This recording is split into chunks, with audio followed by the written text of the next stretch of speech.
চিকিৎসা কৰি আমি এৰি দিম তেনেকুৱা কথাই নহয়, হাতত কাগজ এখন ধৰাই দিম তেনেকুৱা কথাই নহয়। চিকিৎসা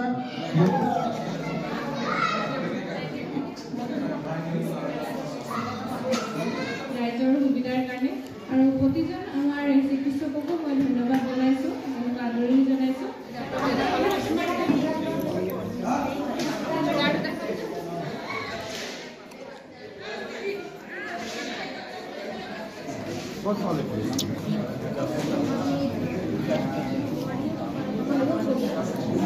বা তেওঁ দুখন তিনিখন ঘৰত গাড়ী আছে তেনেকুৱা মানুহে মোক কোনো ফোন নকৰিব, কাৰণ সেই মানুহজনে এঘৰ মানুহৰ টিপত এখন যদি ফাটিছে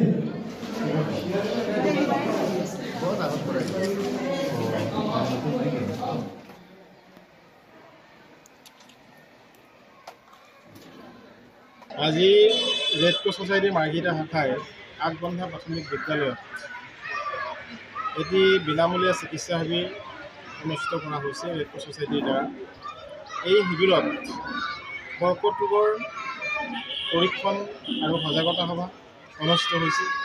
বিশেষকৈ মুখ গহ্বৰৰ কৰ্কট ৰোগ, মহিলাসকলৰ স্তনৰ কৰ্কট ৰোগ আৰু জৰায়ুমুখৰ কৰ্কট ৰোগৰ সম্পৰ্কত টাটা কেঞ্চাৰ কেয়াৰ ফাউণ্ডেশ্যনৰ বিশেষজ্ঞ চিকিৎসকৰ দ্বাৰা আগবন্ধাবাসী ৰাইজৰ পৰীক্ষা কৰা হৈছে আৰু তেওঁলোকৰ মাজত সজাগতা শিবিৰ অনুষ্ঠিত কৰা হৈছে। ইয়াৰ লগতে সাধাৰণ ৰোগ, স্থি আৰু প্ৰসূতি ৰোগৰ চিকিৎসা আৰু চিকিৎসাৰ অন্তত আমাৰ যিসকল ইয়াত ৰোগীয়ে ইতিমধ্যে তেওঁলোকৰ ৰোগ দেখুৱাবলৈ আহিছে, তেওঁলোকৰ বিভিন্ন তেজৰ পৰীক্ষাবিলাক আমি ইয়াত কৰিছোঁ। তেওঁলোকক আমি ঔষধ, বিনামূলীয়াকৈ ঔষধ প্ৰদান কৰিছোঁ। আমি মাৰ্ঘেৰিটাৰ সমজিলাৰ বিভিন্ন চাহ বাগিচাসমূহত এলানি কাৰ্যসূচী লৈছিলোঁ। সেই কাৰ্যসূচীসমূহ আছিল যে কৰ্কট ৰোগৰ পৰীক্ষণ আৰু সজাগতা সভা।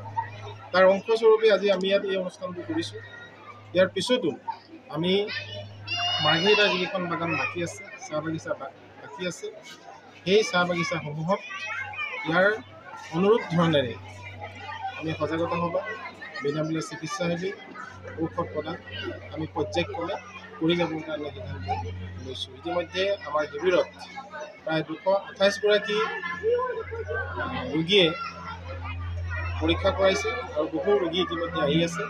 তেওঁলোককো আমি যিমান দেৰিলৈকে ৰোগী আহি থাকিব, আমি সিমান দেৰিলৈকে তেওঁলোকৰ পৰীক্ষা, ঔষধ আৰু তেওঁলোকৰ শৰীৰৰ বিভিন্ন পৰীক্ষাসমূহ আমি কৰিম।